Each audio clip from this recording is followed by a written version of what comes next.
ಭಾರತ ರತ್ನ ಸಂವಿಧಾನ ಶಿಲ್ಪಿ ಡಾಕ್ಟರ್ ಬಾಬಾ ಸಾಹೇಬ್ ಅಂಬೇಡ್ಕರ್ ಅವರ 135ನೆಯ ಜಯಂತ್ಯೋತ್ಸವ ಕಾರ್ಯಕ್ರಮ ಬಾದಾಮಿಯಲ್ಲಿ ಜರುಗಿತು. ಕಾರ್ಯಕ್ರಮದ ನಿಮಿತ್ತವಾಗಿ ಗುರುವಾರ ರಾತ್ರಿ ಮ್ಯೂಸಿಕ್ ಮೈಲಾರಿ ತಂಡದ ವತಿಯಿಂದ ರಸಮಂಜರಿ ಕಾರ್ಯಕ್ರಮ ಅತ್ಯದ್ಭುತವಾಗಿ ಜರುಗಿತು. ಈ ಕಾರ್ಯಕ್ರಮದಲ್ಲಿ ಮಾಜಿ ಶಾಸಕರಾದ ಎಂ.ಕೆ. ಪಟ್ಟಣಶೆಟ್ಟಿ ಕಾರ್ಯಕ್ರಮವನ್ನು ಉದ್ಘಾಟಿಸಿ ಮಾತನಾಡಿದರು. ಸಂವಿಧಾನ ಶಿಲ್ಪಿ ಡಾಕ್ಟರ್ ಬಾಬಾ ಸಾಹೇಬ್ ಅಂಬೇಡ್ಕರ್ ಅವರು ಬರೆದ ಸಂವಿಧಾನದಿಂದ ಇಂದು ಎಲ್ಲ ಸಮಾಜದವರು ಸೌಲಭ್ಯಗಳನ್ನು ಪಡೆಯುತ್ತಿದ್ದಾರೆ. SC, ST, OBC ಸೇರಿದಂತೆ ಎಲ್ಲರೂ ಅವರ ತತ್ವಾದರ್ಶಗಳನ್ನು ತಮ್ಮ ಜೀವನದಲ್ಲಿ ಅಳವಡಿಸಿಕೊಳ್ಳಬೇಕು ಎಂದು ಸಲಹೆ ನೀಡಿದರು. ಜಿಲ್ಲಾ ಬಿಜೆಪಿ ಪಕ್ಷದ ಅಧ್ಯಕ್ಷ ಶಾಂತಗೌಡ ಪಾಟೀಲ್, JDS ಜಿಲ್ಲಾ ಅಧ್ಯಕ್ಷ ಹನುಮಂತ ಮಾವಿನ ಮರದ್ ಕಾರ್ಯಕ್ರಮವನ್ನು ಉದ್ದೇಶಿಸಿ ಮಾತನಾಡಿದರು. ಡಾಕ್ಟರ್ ಬಾಬಾ ಸಾಹೇಬ್ ಅಂಬೇಡ್ಕರ್ ಅವರ 135ನೆಯ ಜಯಂತ್ಯೋತ್ಸವ ಅಂಗವಾಗಿ ಪ್ರತಿಭಾ ಪುರಸ್ಕಾರ ಮತ್ತು ರಸಮಂಜರಿ ಕಾರ್ಯಕ್ರಮ ಜರುಗಿತು. ದಲಿತ ಸೇನೆ ಸಂಘಟನೆಯ ರಾಜ್ಯ ಉಪಾಧ್ಯಕ್ಷರಾಗಿರ್ತಕ್ಕಂಥ ಯಮನಪ್ಪ ಗುಣದಾಳ್ ಅವರು, ರುದ್ರೇಶ್ ಪ ಹುಣಸಿಗಿಡದವರು, ಲವಾ ಹಿರೇಮಾನಿ, ಬಸವರಾಜ್ ಪಾತ್ರೋಟ್, ಯಲ್ಲಪ್ಪ ಪಾತ್ರೋಟ್, ಹುಲಗಪ್ಪ ಭೂವಿ, ರಕ್ಷಣಾ ವೇದಿಕೆಯ ಜಿಲ್ಲಾ ಕಾರ್ಯದರ್ಶಿ ಸ್ನೇಕ್ ಮಹಾಂತೇಶ್, ಶಹಜಿ ಪವಾರ್, ಶ್ರೀರಾಮ್ ಸೇನೆ ರಾಜ್ಯ ಕಾರ್ಯದರ್ಶಿ ಹೇಮಂತ್ ದೊಡಮನಿ, ಬಂಜಾರ ಸಮಾಜದ ಮುಖಂಡರಾದ ಸೋಮಪ್ಪ ದೊಡಮನಿ, ಬಸವರಾಜ್ ಕೆರೂರ್, ಕನಕಪ್ಪ ಮಾದರ್ ಸೇರಿದಂತೆ ವಿವಿಧ ರೀತಿಯ ದಲಿತ ಪರ ಸಂಘಟನೆಗಳ ನಾಯಕರು ಈ ಕಾರ್ಯಕ್ರಮದಲ್ಲಿ ಪಾಲ್ಗೊಂಡಿದ್ದರು. ತಡರಾತ್ರಿವರೆಗೂ ಮ್ಯೂಸಿಕ್ ಮೈಲಾರಿ ಮತ್ತು ಮಾಳು ನಿಪ್ನಾಳ್ ಸೇರಿದಂತೆ ವೀರು ಜಮಖಂಡಿ ಅವರ ಕಲಾ ತಂಡದಿಂದ ಎಲ್ಲ ಜನರನ್ನ ರಂಜನೆ ಮಾಡಲಾಯಿತು. ಇದಕ್ಕಿಂತ ಪೂರ್ವದಲ್ಲಿ ಎಲ್ಲ ಮುಖಂಡರು ಬಾಬಾ ಸಾಹೇಬ್ ಅಂಬೇಡ್ಕರ್ ಅವರ ಇತಿಹಾಸವನ್ನು ಹೇಳುವ ಮೂಲಕ ಜನರಿಗೆ ಬಾಬಾ ಸಾಹೇಬರನ್ನ ಪರಿಚಯ ಮಾಡಿಕೊಟ್ಟರು. ಬ್ಯೂರೋ ರಿಪೋರ್ಟ್, ಸಂಘರ್ಷ ನ್ಯೂಸ್, ಕರ್ನಾಟಕ. ಡಾಕ್ಟರ್ ಅಂಬೇಡ್ಕರ್ ಅವರ 135ನೇ ಜಯಂತ್ಯೋತ್ಸವದ ಕಾರ್ಯಕ್ರಮದಲ್ಲಿ ಸಾಕಷ್ಟು ಒಳ್ಳೆಯ ರೀತಿಯಿಂದ ಮಾನ್ಯ ಮಾನವರನ್ನು ಮಾತನಾಡಿದರು. ಇವತ್ತು ಭಾರತದ ಸಂವಿಧಾನವನ್ನು ನಾವು ಬಹಳ ಶ್ರೇಷ್ಠ ಅಂತ ತಗೊಂತೀವಿ, ಇಡೀ ಜಗತ್ತು ಒಪ್ಕೊಂತೀವಿ. ಅದು ಯಾಕಂತಂದ್ರೆ ಡಾಕ್ಟರ್ ಅಂಬೇಡ್ಕರ್ ಅವರು ಅನುಭವಿಸಿದಂಥ ಜೀವನದಲ್ಲಿ ತೊಂದರೆಗಳು, ಕಷ್ಟಗಳು, ಅವರು ಅನುಭವಿಸಿದಂಥ ನೋವುಗಳು ಈ ಸಂವಿಧಾನದಲ್ಲಿ ಬಂದಾವ. ಒಬ್ಬ ಮನುಷ್ಯನಿಗೆ ನೋವಾದಾಗ, ತೊಂದರೆಗಳಾದಾಗ ಸಾಕಷ್ಟು ವಿಚಾರಗಳು ಹುಟ್ಟು ಬರ್ತಾವೆ. ಇವತ್ತು ನಮ್ಮ ವಿಧಾನಸಭೆಯಲ್ಲಿ ರಮೇಶ್ ಕುಮಾರ್ ಅಂಥೇಳಿ ಒಬ್ಬ ಶಾಸಕರು, ಅವ್ರು ಭಾಳ ನಿಜವಾಗಿಯೂ ಡಾಕ್ಟರ್ ಅಂಬೇಡ್ಕರ್ ಅವ್ರ ಬಗ್ಗೆ ವಿಧಾನಸಭೆಯಲ್ಲಿ ಮಾತನಾಡ್ತಾರೆ. ಅವರು ಪಕ್ಷ ಭೇದ ಮರೆತು ಹೇಳಿದ್ರು, ಭಾಳ ಸಂತೋಷ ಅನಿಸ್ತಾರೆ ಅವ್ರ ಬಗ್ಗೆ ಹೇಳ. ಈ ದೇಶದೊಳಗೆ ಒಬ್ಬ ದಲಿತ ಮುಂದೆ ಬರಬೇಕಂತಂದ್ರೆ ಎಷ್ಟು ನೋವು ಉಂಟಾಗ, ಆ ಎಲ್ಲ ನೋವುಗಳನ್ನ ಮೀರಿ ಇವತ್ತು ಡಾಕ್ಟರ್ ಅಂಬೇಡ್ಕರ್ ಅಂದರೆ ಅವ್ರಲ್ಲಿರ್ತಕ್ಕಂಥ ಒಳ್ಳೆಯ ವಿದ್ವತ್ ಕಾರಣ ಅಂತ ಮಾತನಾಡಿ. ಇವತ್ತು ನಾವೆಲ್ಲ ಭಾಳ ಅವ್ರ ಬಗ್ಗೆ ಇವತ್ತು ಈಗ ಮಾತನಾಡ್ತೀವಿ. ಹಿಂದಿನ ದಿನದೊಳಗೆ ಅವರು ಬರೆದಂಥ ಸಂವಿಧಾನವನ್ನು ಎಷ್ಟು ಜನ ಅರ್ಥ ಮಾಡ್ಕೊಂಡಾಗ ವಿಚಾರ ಮಾಡಬೇಕು. ಇವತ್ತು ಡಾಕ್ಟರ್ ಅಂಬೇಡ್ಕರ್ ಅವರು ಗುರುತು ಹಿಡಿಬೇಕಾದ್ರೆ ಅವರ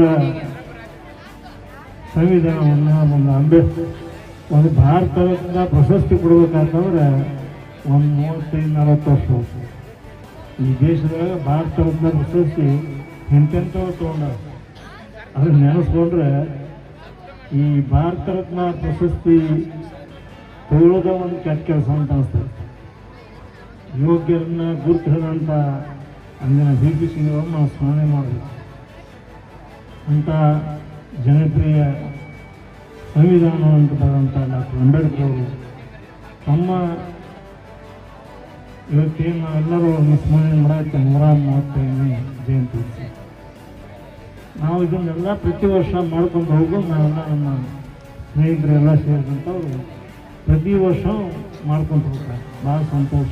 ಮೊದಲಿಗೆ ತಮಗೆಲ್ಲರಿಗೂ ಡಾಕ್ಟರ್ ಬಾಬಾ ಸಾಹೇಬ್ ಅಂಬೇಡ್ಕರ್ ಅವರ 135ನೇ ಜಯಂತ್ಯೋತ್ಸವದ ಶುಭಾಶಯಗಳನ್ನು ಕೋರಿ, ಬಂಧುಗಳೇ, ನಿಮ್ಗೆಲ್ಲರಿಗೂ ಕೂಡ ಗೊತ್ತಿರಲಿ, ಈ ದೇಶದಲ್ಲಿ ಇವತ್ತು ನಾವೆಲ್ಲರೂ ಬಹಳಷ್ಟು ನೆಮ್ಮದಿಯಿಂದ ಬದುಕ್ತಾ ಇದ್ದೀವಪ್ಪ ಅಂದ್ರ ಅದಕ್ಕೆ ಮುಖ್ಯ ಕಾರಣೀಭೂತರು ಯಾರಪ್ಪ ಅಂದ್ರ ಡಾಕ್ಟರ್ BR ಅಂಬೇಡ್ಕರ್ ಅವರು ಅಂತೇಳಿ ನಾನು ಬಹಳಷ್ಟು ಅಭಿಮಾನದಿಂದ ನಾನು ಹೇಳಿ ಕೂಡ ಬಯಸ್ತೇನೆ.